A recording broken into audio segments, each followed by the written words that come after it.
have two wonderful guests today. I'm going to introduce both. So our first guest is Kate T. Parker. Kate is a mother, a wife, an Ironman, and a professional photographer. Her book, Strong is the New Pretty, which we have back there, is a photo series that's led to collaborations with brands such as Disney's, Kellogg's, and NBC. And Kate is the mother to two daughters, Ella and Alice, who's also here today. And then our second guest is Andrew Ference. Andrew's a former NHL player, played for 16 seasons, including on the 2011 Bruins Stanley Cup team. Andrew's currently the director of social impact at the NHL, and he's the father to his two daughters, Ava and Stella. So, welcome.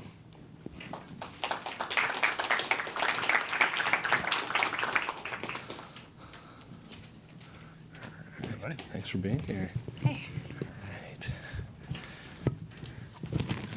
Perfect. So we'll get into our theme. We're here to talk about empowering kids through sports, and we'll get to that. But I want to start a little bit about your careers and becoming the professionals at the highest level. So, Kate, let's kick it off with you. You're an amazing photographer, but this wasn't your profession at first. When did you decide to become a full-time professional photographer, and how did you kind of get into it? So my background, like right out of school, was I was a video editor at CNN, and then I moved into advertising, and I worked as a producer. So I was used to like making things on a screen compelling. And then I had my first daughter 13 years ago, and like a lot of parents, I started taking pictures of what I thought was the most beautiful thing ever in the world.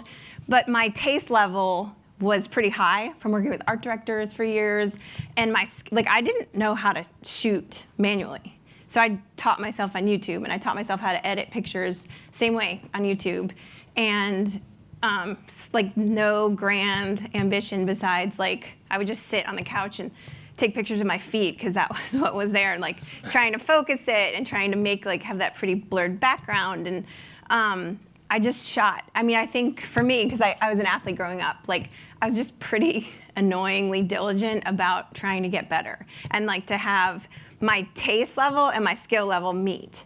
And I'm like still working towards that. But that's kind of how it started for me, just trying to, like every other parent, trying to take pictures, like pretty pictures of their kids. Now, Andrew, you probably knew a little earlier on. I think you said you left in high school to go play at a prep team. So when did you know that the NHL was kind of a realistic expectation or possibility? It was late in the game. I was a multi-sport kid growing up. I played every sport under the sun at school, a lot of lacrosse, rugby, and obviously a lot of hockey. But up until the day I left to go play junior hockey down in Portland, Oregon, I was still playing all those other sports, and to this day still play those other sports. So the NHL to me was always like this lottery ticket. You work really hard, you do everything you can, but even at that, there's so much that's out of your control. So it was kind of a dream, but not one that I really relied on. So probably about like 17 years old, like I started playing against other people, guys that were older than me that eventually started making it. And when I saw those guys make it, I was like, well, I can play against those guys, so maybe there's a chance, right? But, I was probably 3 years into my NHL career before I felt like, oh, actually, I belong here. Like, it felt real. Mm-hmm. So talk a little bit about your NHL career. What was the highlight? Well, highlight's easy. We won the Stanley Cup with the Boston Bruins. I mean, that was far and away the most amazing, sporting experience. And probably even more amazing because I had lost it in Calgary. We lost in the 7th game of the Stanley Cup final to the Tampa Bay Lightning, which quite literally, I'm almost embarrassed to say, but like I would wake up at night, years later, just like, oh, like what if? And, like all those, it's like, just post-traumatic, about that series. So winning it was not only great because we won it, but it actually erased like all those demons from losing it. So far and away the highlight. Yeah, and Kate, a little bit about some of the iconic brands you've worked with. Like, what has that experience been like? Just becoming a professional photographer, getting asked to work with Disney's and Kellogg's and NBC's. It's crazy to me because, like I said, my start, I did not go to photo school. I did, and it just started, and it still remains like a one-person business in my studio, which is in the basement of my house in Atlanta. So it's not like, oh, of course Disney's calling. Of course, it's still like, I remember getting a phone call from somebody at Disney. I was in the car and I thought it was a friend making like calling us a joke. And I was like the Disney? Real, like, I had to like double check. But I really enjoy it because I'm so passionate about the message that my book puts forward and that my images put forward.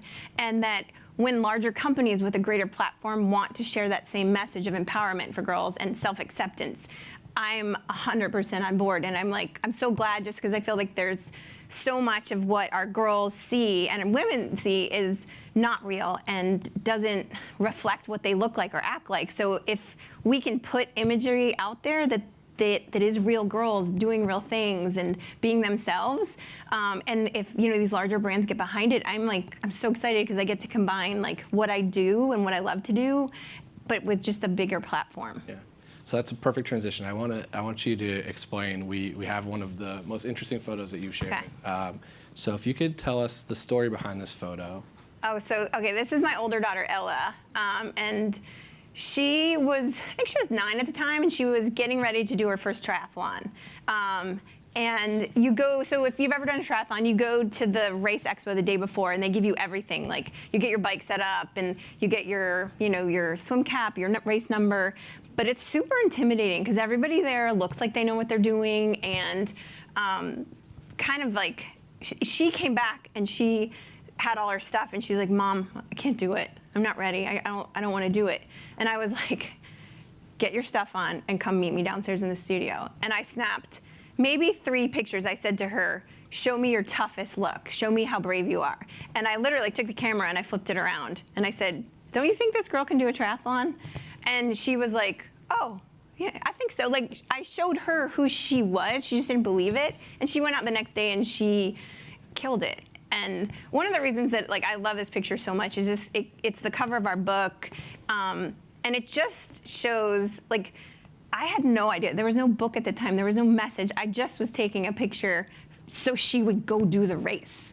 And I just love the power in it and how strong and confident she looks. And I just love remembering that story. Yeah. So we're going to talk about your parenting style and just in general kind of the theme, but talk to us a little bit about how your parents influenced you both getting to kind of the highest level of your professions, and how has that impacted your current parenting style?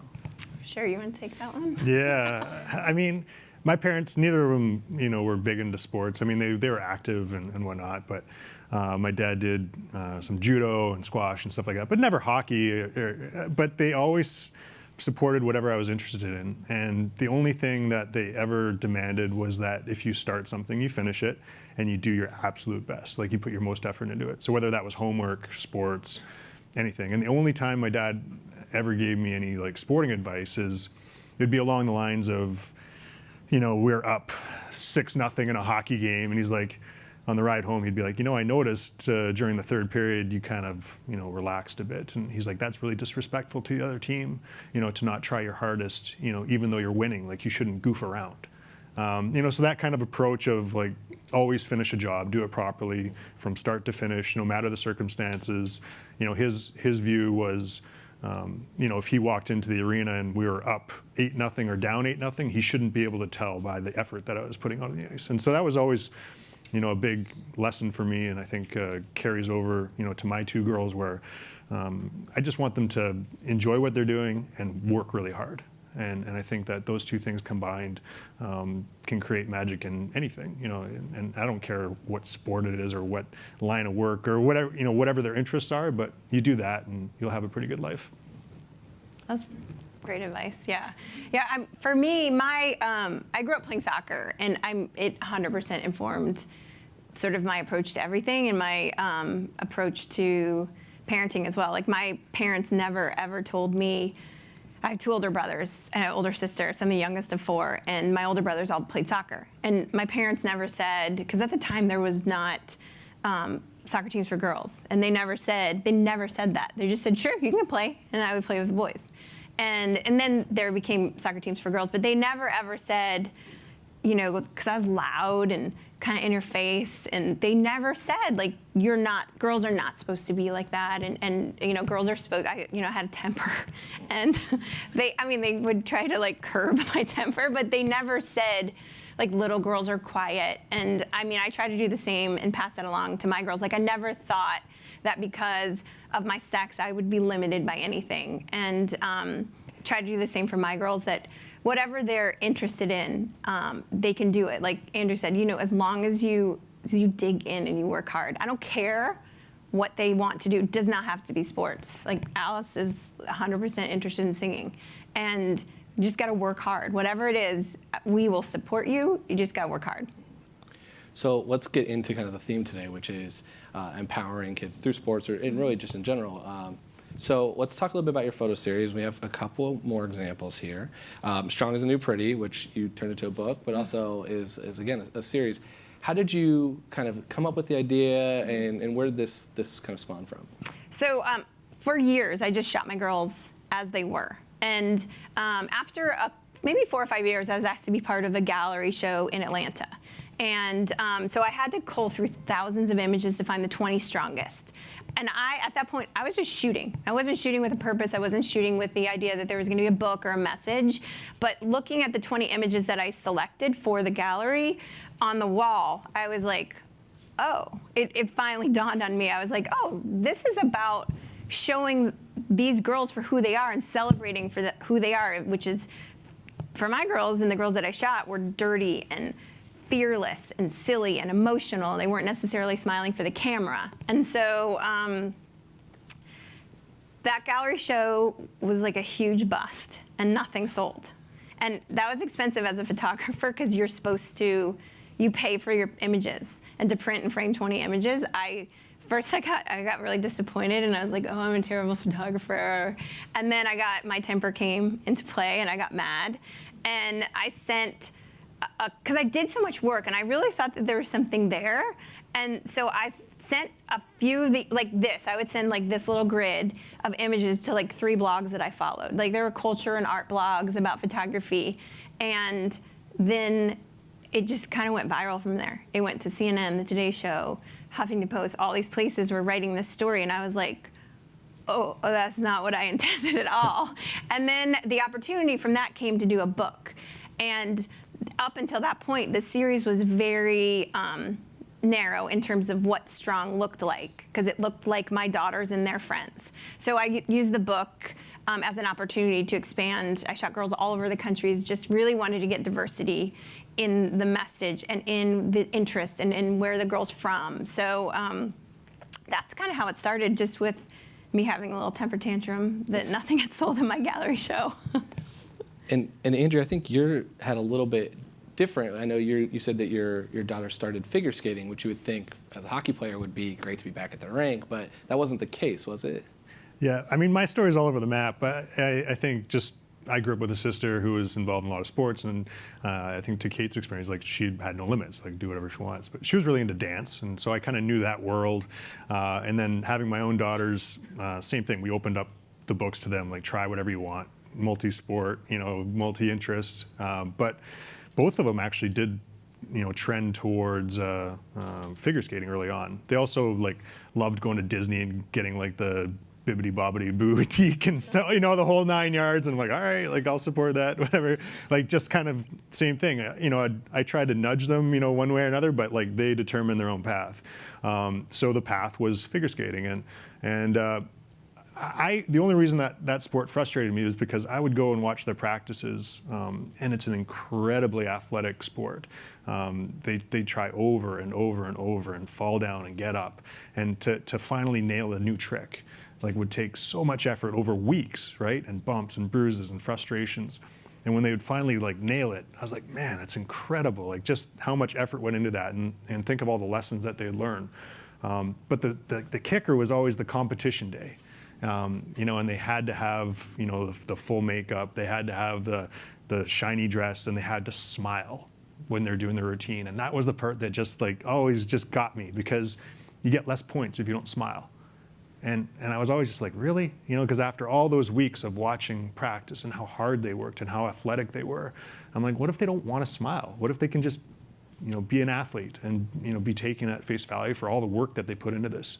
So that was always kind of the rub. And then honestly, it started rubbing them. And I didn't sit them down and tell them about this or rant. And, they kind of figured it out for themselves. And that kind of, I think, started getting to them. So my oldest daughter, Ava, she made a big jump from figure skating to rugby.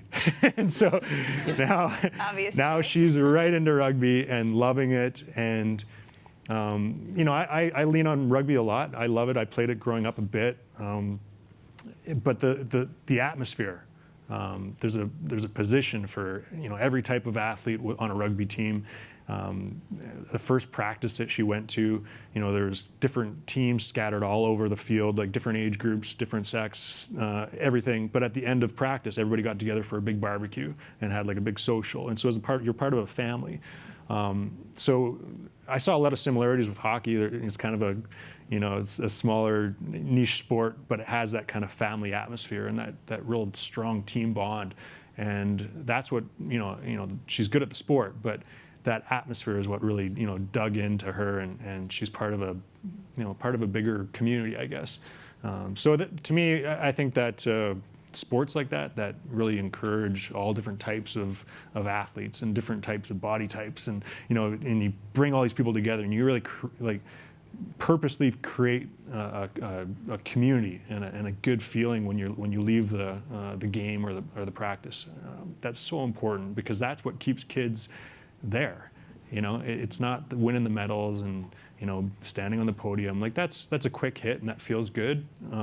But that atmosphere of family and feeling like you're part of a big group, that keeps you in love with the sport for life, and active in the sport.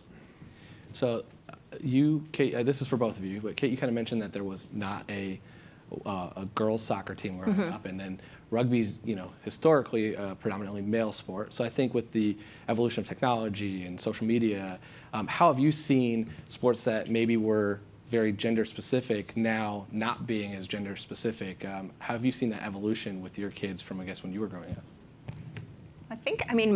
My kids don't ever think they can't do anything. Like my older daughter played, she played in a flag football league, and they were the only girls team in there.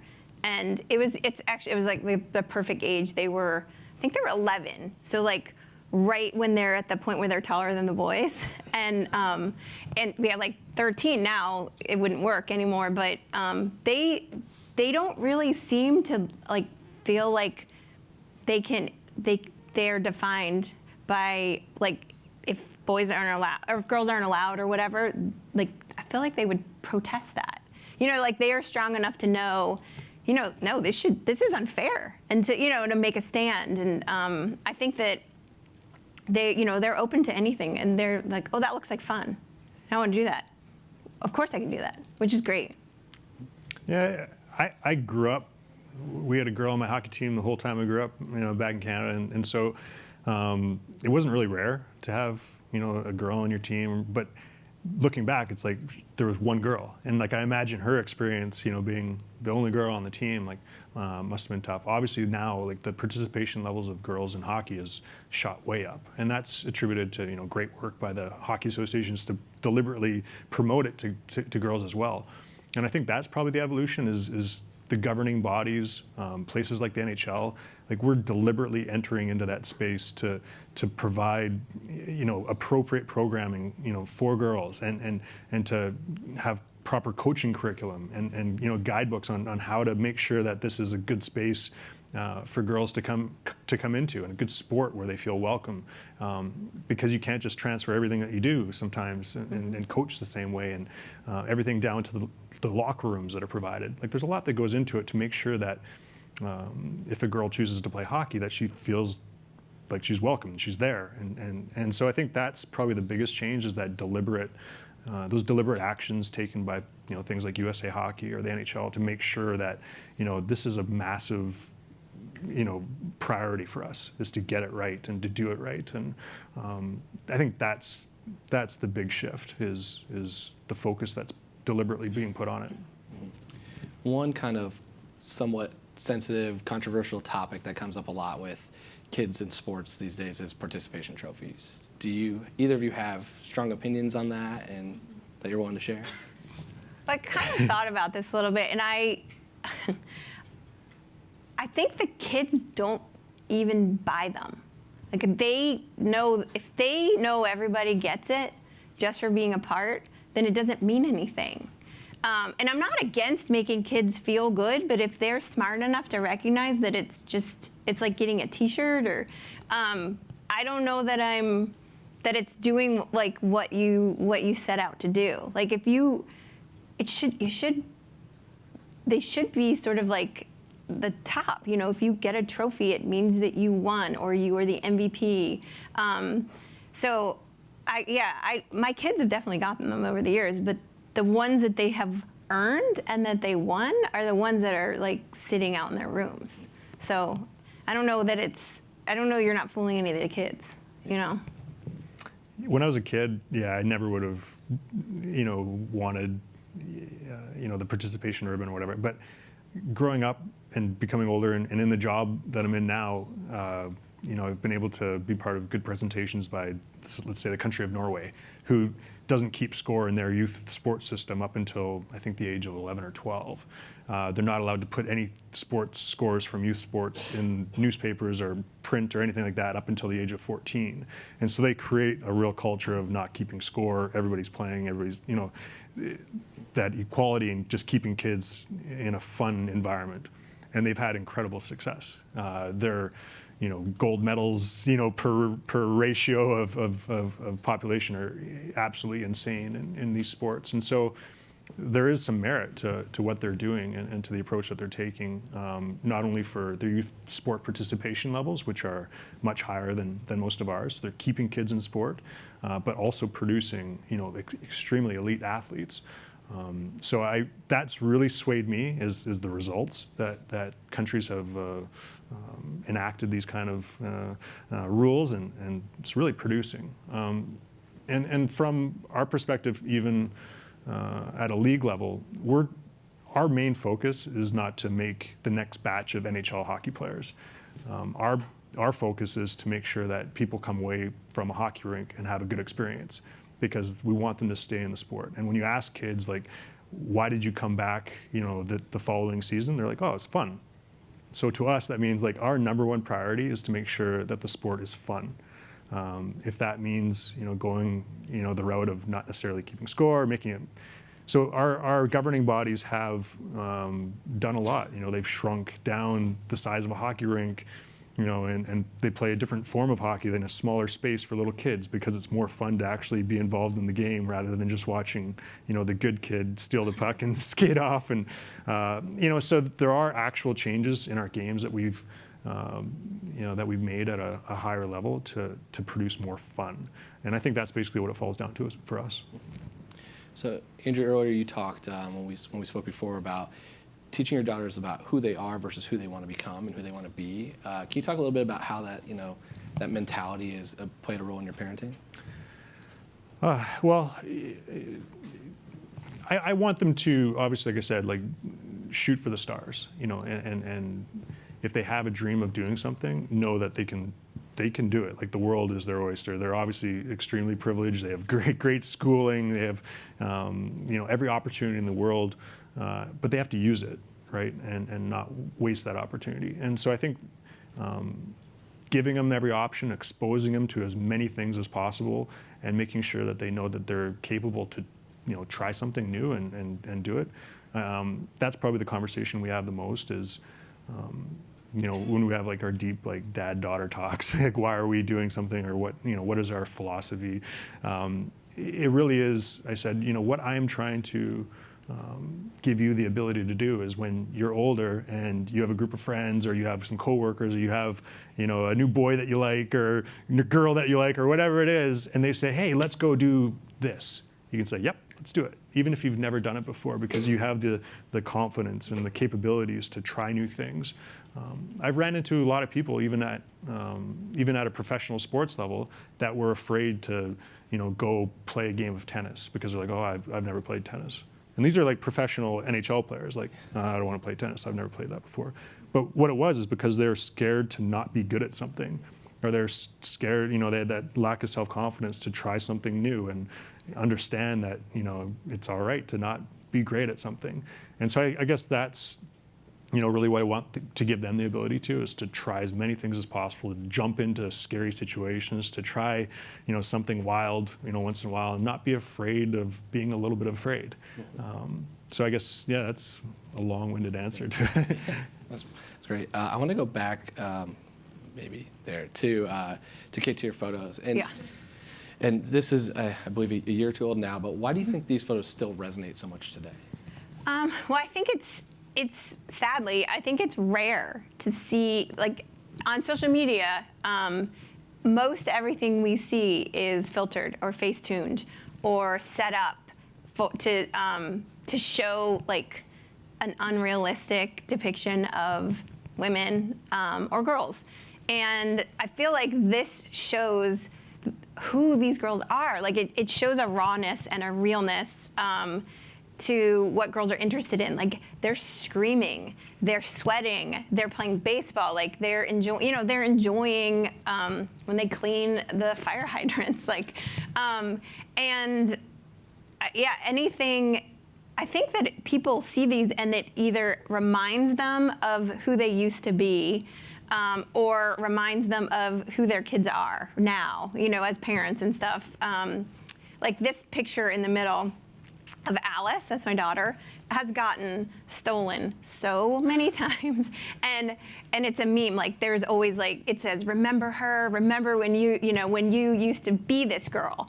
And I don't even mind anymore. Like, I'm like, if this is encouraging people to remember when they, because I feel like when you're a kid, before you reach puberty, you have this sense of, like, I am awesome. I can do anything. And then it just kind of gets not beaten out of you, but you just lose it. And if these remind people of when they had a sense of possibility and when they had a sense of, like, that they were such badasses, that if it can remind people of that, like, I think that's why people respond to it, because that's what these girls are. Because when I shoot girls, when I shoot them for the book, I'm generally shooting them doing the thing that they love the most, the thing that they are the most, that, their passion, and they are confident, and I think it comes through. So people want to see that, because I think we all need more of that.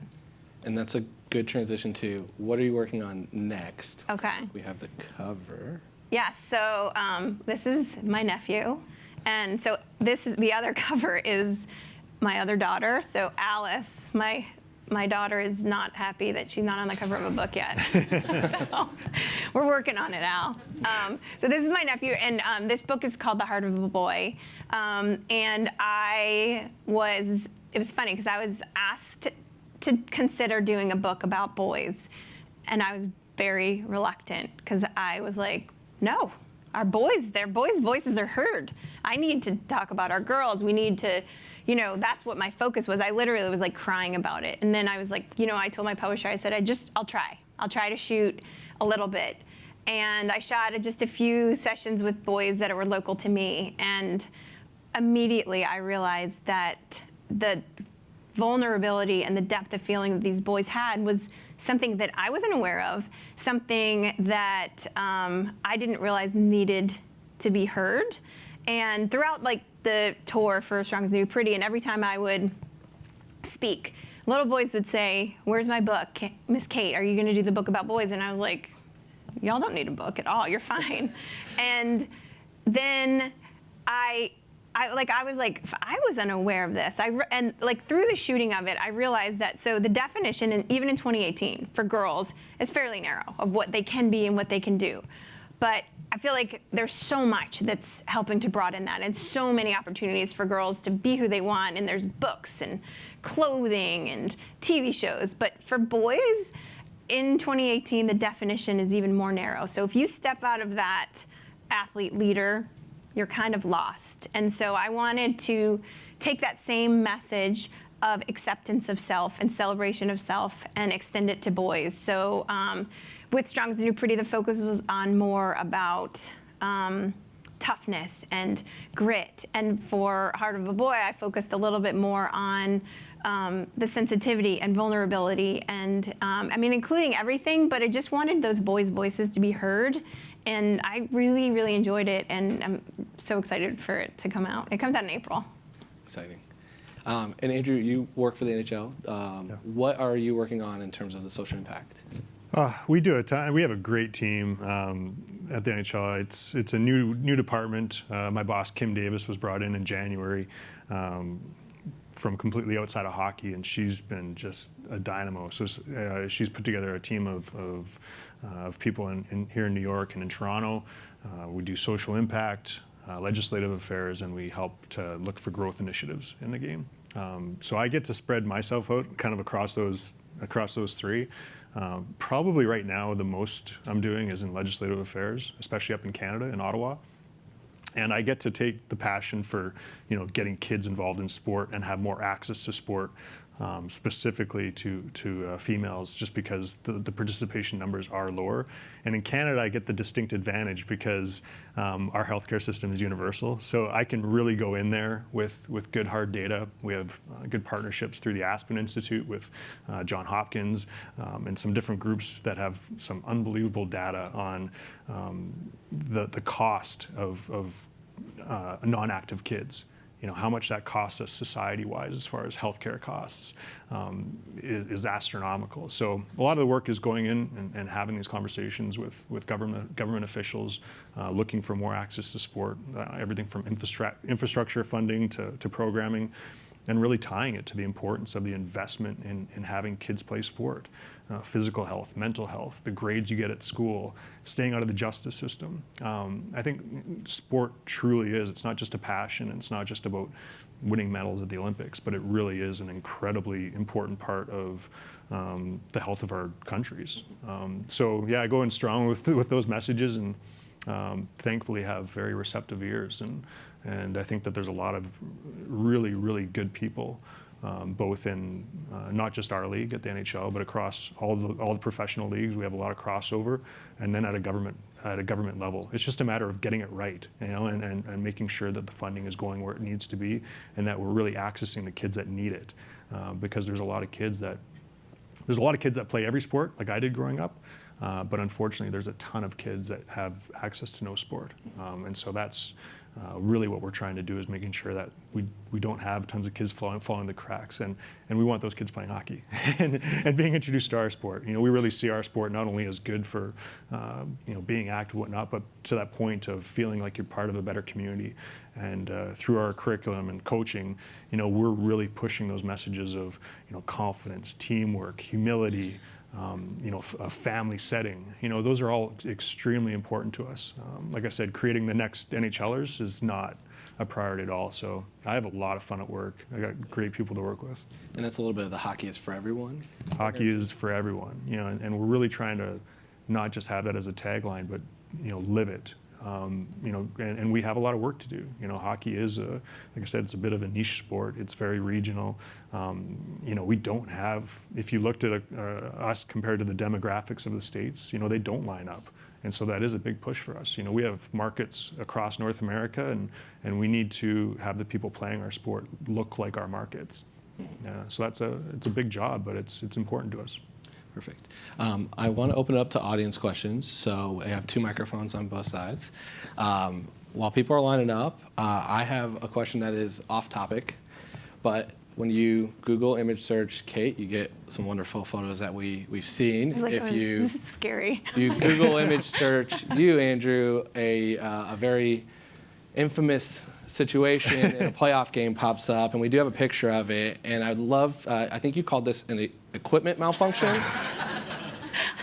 So I'd love to hear what happened here. I think a lot of people have always wondered the backstory behind this.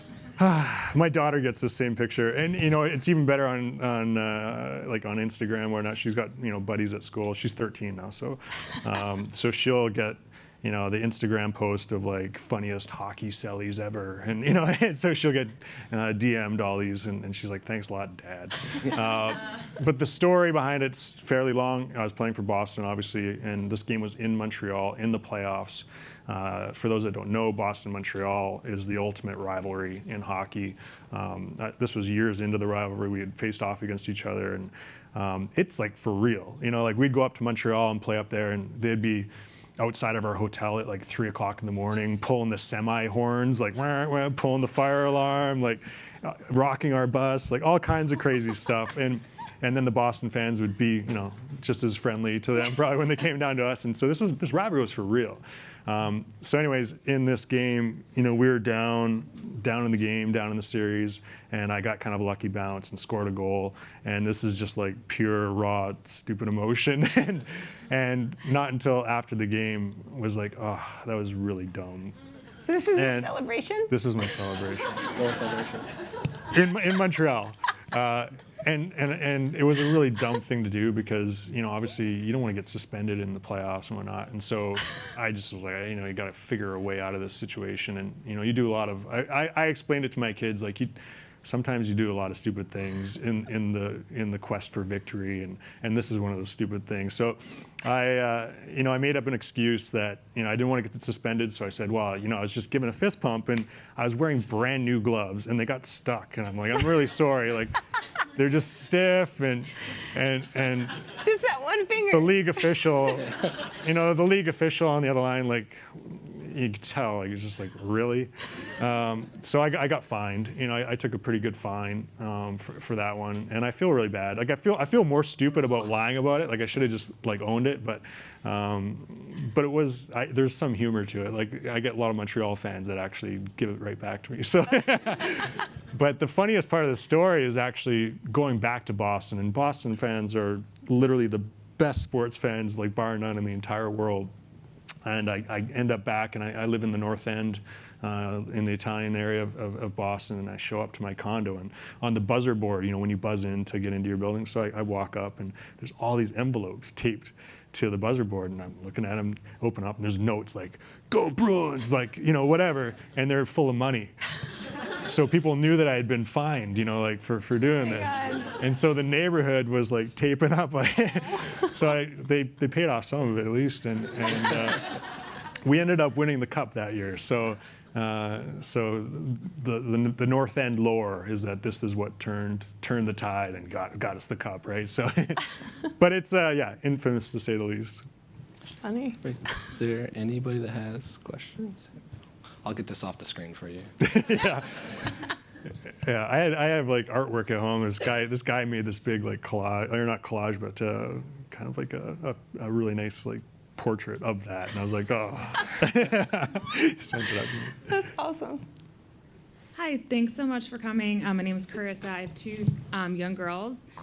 I have a question more around, Kate, what you were talking about is how to inspire girls to think that they can kind of accomplish anything. I think I've seen actually a lot of kind of the opposite in my daughter who's turning 5 very early on, saying this is for boys and this is for girls, coming from a lot of different areas. And I thought taking the picture of your daughter and really showing her how you see her through your eyes and the world can see you is a really good example of how to inspire that. But can you talk more about other ways to help girls kind of see themselves as being able to accomplish anything? Yeah, I mean, that's so young. And I'm sure if you're questioning it, you're not the one saying to her, girls don't do that. You're like, where is this coming from? And I think one of the things that you can do is just, I know 5 is young, but you can just have those conversations of like, no, you can do anything. And then actually going into practice and challenging her and, like go to a climbing gym or like whatever she's interested in.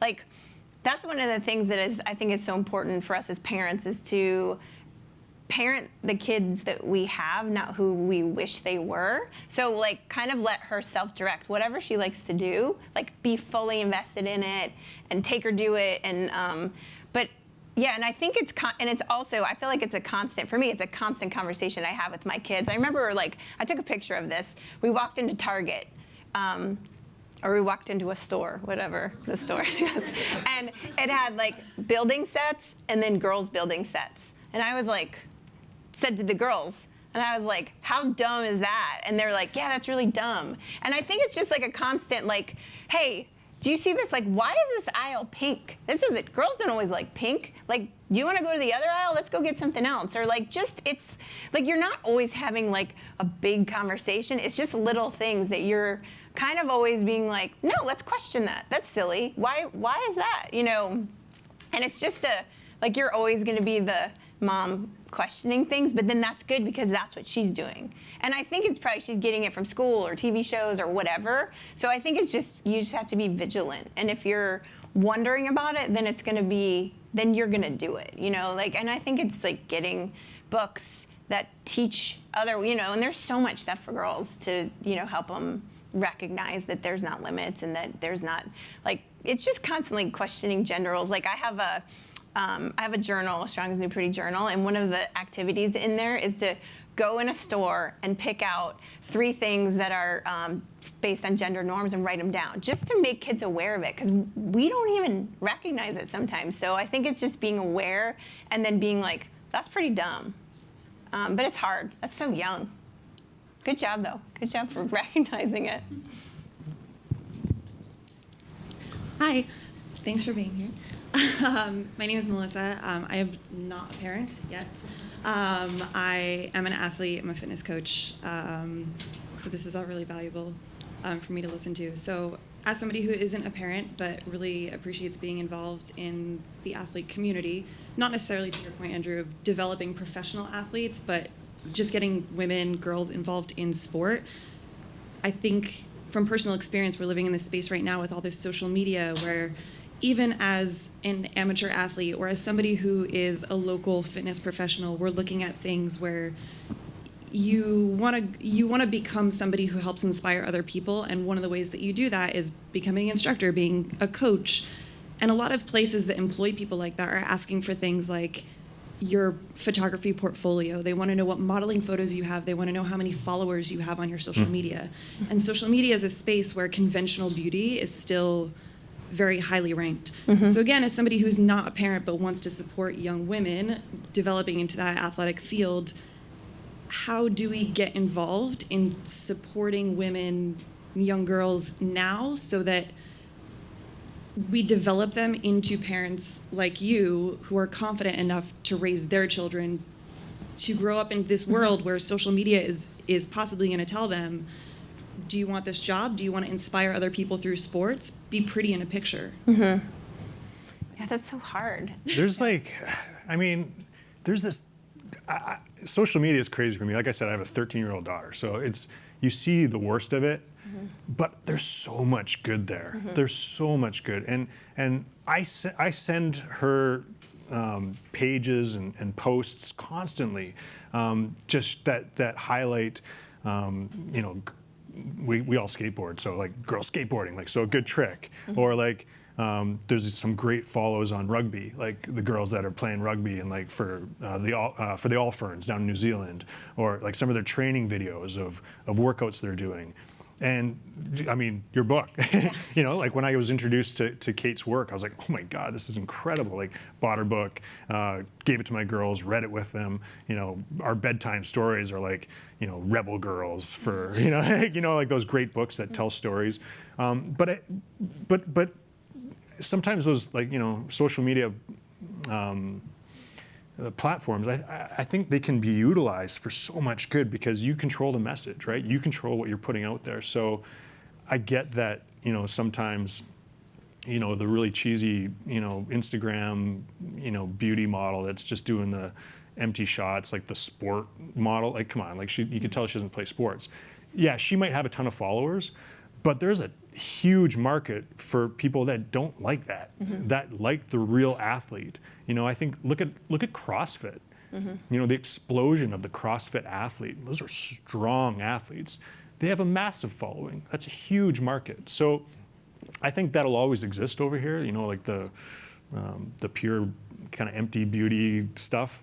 That's going to happen. But there's access now for our kids and for everybody to follow really great content as well and have unbelievable role models and to actually do that themselves. Like I know my daughter, when she's doing her Instagram stuff, her big thing now, she wants to get verified, right? So we have the talk. I'm like, well, you gotta have good content. And she's actually putting thought into like, all right, like the stuff that we're doing for drills and in the gym and, I'm doing all these sport things. Like, yeah, I can build up like a profile of like being a strong 13-year-old girl doing all this cool stuff. Yeah. And I was like, yeah, 100%. Like be one of those leaders and one of those people that can inspire other girls, just like you follow all these girls around the world doing all this great stuff. Like people will follow you and like be inspired by you. And I just think that like you can use these platforms for so much good as well. Yeah, I agree. I think the more that that we put out honest, realistic depictions of women and women athletes,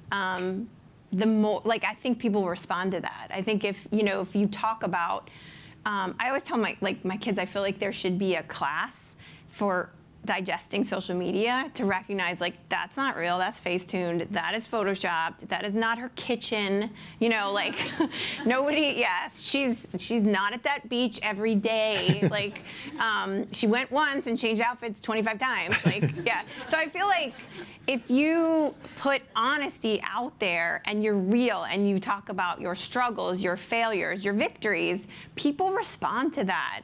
I mean, that's who I follow on social media, is people that are real and honest and post the truth. And I think for my kids, like, I have a 13-year-old too, and it's hard because you look and you're like, I thought you weren't friends with her, but you're like posting, I love you, you're so beautiful. And you're like, okay, like let's have a conversation about what this is. And, but it's really difficult. But I think the more that you can put honesty out there, then you may not have as many followers, but I feel like your followers are going to be like very, like really engaged. And also probably who you want, And that's Ava Ference too, if you want to give her a follow. help her get verified. You're welcome, Ava. So both of you have daughters who are older than ours. We have a 3.5-year-old daughter, and we've tried to be very conscious and make an effort to not comment on appearance and like not steer her in a gender-specific direction. And like Halloween this year, she dressed up as a super monkey, which we thought was awesome. But then like every single one of her friends in preschool was dressed up as a princess. Mm-hmm. And then we're starting to worry, like, is she going to just pick up on this from her peers and be like, oh, this is what I'm supposed to do? And like, you must have been through this. Wondering if you have advice, like, what can we do, anything to like prevent peer pressure from just subverting everything we've tried to do? Oh, I have, like, I mean, I know that story. Yeah. It's pervasive. Yeah. Yeah. I always took the approach with my kids that, like, I grew up, I was really into punk rock. And so, like, I wore the big docks and I had, like, crazy haircuts, all kinds of stuff. So I'd show them pictures of me growing up and I was, like, the weirdo, right? But I always, like, take that approach with them of, like, what's like really important is to be weird, like to own your weirdness and be different. I'm like, how are you going to stand out from the crowd? Like if you want, to be special and do something, like all kids have these big dreams, right? And they want to do big things. And how do you say like, okay, you want to be an astronaut? Great. Like you realize to be an astronaut, you have to be like different from everybody else. So you have to work hard, you have to do all these things. And being different is actually great, right? So like celebrating not being part of the crowd, like I totally bring out the punk rock rah-rah speech all the time because I really think that it really is incredible. Like to stand out in a crowd and to embrace the differences that you bring to a room of people and to make yourself have a true identity. And I always kind of took the approach to them. I said, it's a really great compliment when somebody has to describe you and it's hard for them to describe you. Like it takes a lot of words. It's not just like, oh, he's the hockey player. Mm-hmm. I don't know. I don't know if it's the perfect answer, but like that's the approach we've taken. And I think that like embracing your weirdness and embracing your idiosyncrasies and all these little differences you have from the group, if you can celebrate that and say like, that's your power, like being different is like a superpower. it's worked for us, I think. That's exactly what we tell our kids. And that's exactly like when I do talks to girls, that's what I say. I say the thing that makes you stand out, the thing that you might not be proud of right now, but the thing that makes you different is exactly the thing that you need to focus on, and the thing that you need to sort of like, that is the thing that is the best part about you, and you really need to pay it attention. So if you tell her when she shows up and there's all princesses and she's the one super monkey, you should be like, oh my God, this is so, like, look at how great this is. Like, you, Totally. like, I mean, that's a weird costume. That's awesome. That's so awesome. You know, and just to be like, I think if she gets the reaction from you, especially at 3.5, that like, how cool is that? You don't look like anybody else. Like, look at how different. Yeah, if you celebrate that, then that will become part of what she recognizes when she's not with you. Like, oh, I'm different. That's awesome. And the best part about that, it's not a lie. Like, Yeah. what was our reaction when you said super monkey? We're like, oh, sick. That's awesome. Like, it's true. Like, people respond positively to like those things, right? So you're not even like selling her like a lie. Like, it's the truth. So I have an older boy and a younger daughter.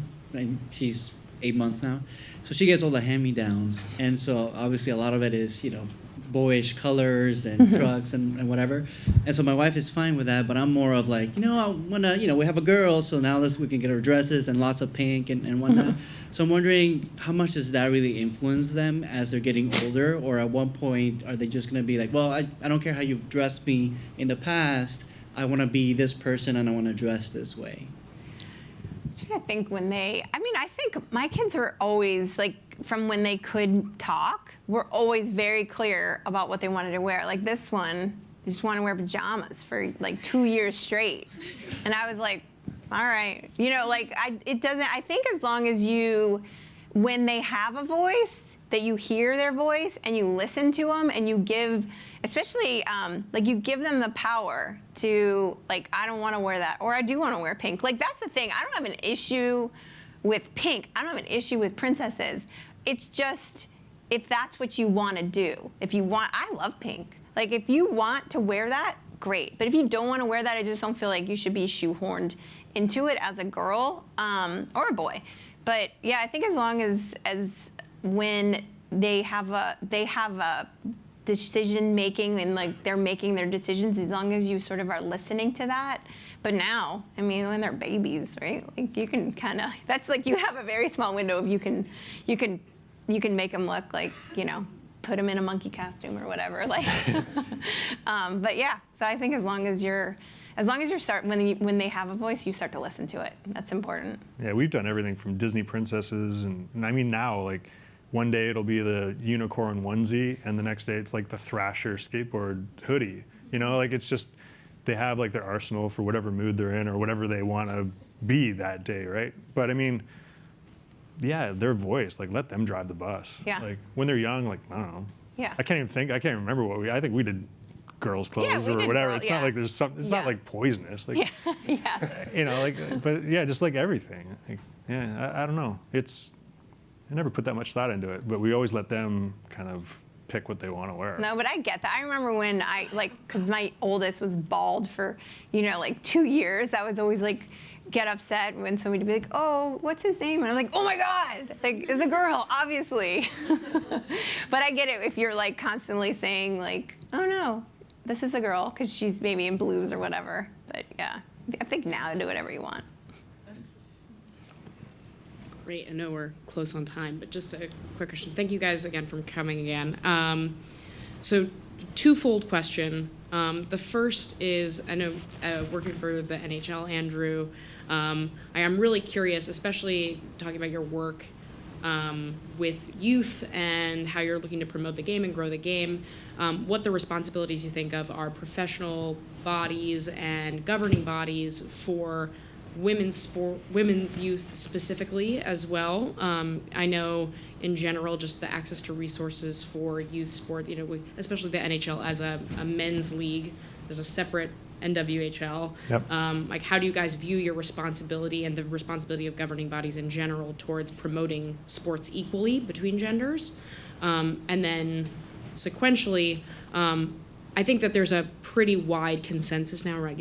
Strong is the new pretty. Women or girls specifically should be doing sports and can do anything. But a lot of that perception, and you pointed out, Kate, around puberty, things start to change a lot, and access and participation in sports precipitously drops off once girls hit puberty and hit 18. So just wanted to get your perspective on both governing body responsibilities and professional body responsibilities, as well as kind of what the future of, you're a strong girl, but be a strong woman later, and how you see that transition. Oh, you're bang on. I think there's a massive responsibility, and I think that for the most part, we're taking our first strides on deliberately supporting female-specific hockey. Just a couple weeks ago, we supported Hayley Wickenheiser's tournament. She's one of the greatest hockey players of all time, Canadian. She runs an all-girls hockey festival. And so the way we approach it is it's not just a hockey tournament where they go play the games and then get the medals and stuff. What she does is she has hockey games, but then she has all this off-ice activity. So you have like women empowerment sessions, and you have sports sampling where you can go try wrestling with the female Olympian wrestler who won a gold medal, and then you can do.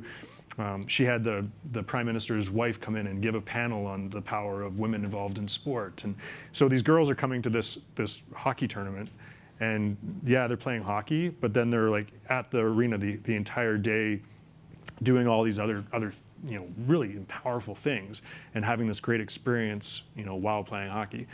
So at the NHL level, we look at things like that and say 100% this is what we have to support. Like I said, we're not trying to build necessarily the next generation of NHL players. We're trying to build the next generation of people that just love hockey.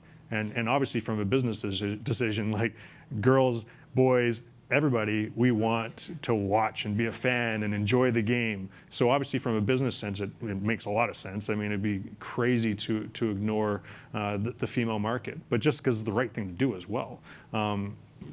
Our sport, the participation levels in both Canada and the US we've actually gone up in the last couple of years only because of female participation.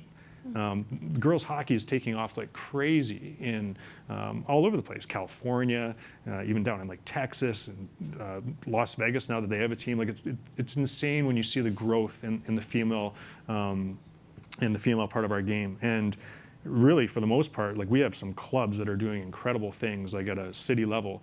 But as the NHL, like I said, we're in our first strides of deliberately supporting female hockey and giving them resources and supporting their tournaments. And even just yesterday, for the last 2 days actually at headquarters, we had 12 powerful women from across our sport, from broadcasting to executive levels to just like players, obviously, but we were putting together a strong advisory panel specific, to help guide us down that path. My department's, majority female. My boss is female. So like I think that representation is incredibly important at an executive level of the NHL. Like that's different, over the past few years of our commissioner bringing in strong female leaders into the highest positions within an NHL to help make these decisions. That's massive progress, I think, and it's because of, I think, that responsibility, but also just good business. Oh, and then the second question about like the drop off of girls in puberty from sports, which is huge.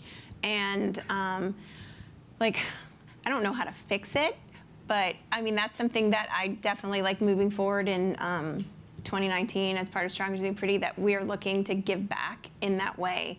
And whether or not it could be something simple and as like easy as some girls don't have a sports bra. And that is why they are not participating. Or just like there's these certain barriers that because at that point it gets really competitive and it's travel and it's expensive. But there's a lot of different barriers that I think if we can keep our girls in sports, I feel like it's such a huge part of confidence and self-worth that at they need at that age more than any other age. It's something that like I would really personally like to focus on, keeping girls in sports. And there's like so many different reasons why they're dropping out, that if there is simple Band-Aids, like we can get all of the girls in Georgia sports bras, or like pedometers or something like that. I don't know. I think it's something that we need to address, because it definitely affects strong women. I think I played through college and got so much out of it, and it's such a huge part of my work ethic today and sense of like confidence. I think that it's sort of like a tragedy if people miss out on that if they love a sport. Like that's the thing. If you don't have to. It doesn't have to be sports. Whatever it is, just find a passion and invest yourself in it. And I think it's like just opening the pathways for girls to figure out what that is, and then just staying with it and giving them the avenue and the path and the support to continue with whatever they love. Thank you. Perfect. And I've played rugby for the last 12 years. Yes, it's the best sport. I love it. I mean, hockey's the best. Rugby's second. Well, Andrew, Kate, thank you so much for being here. And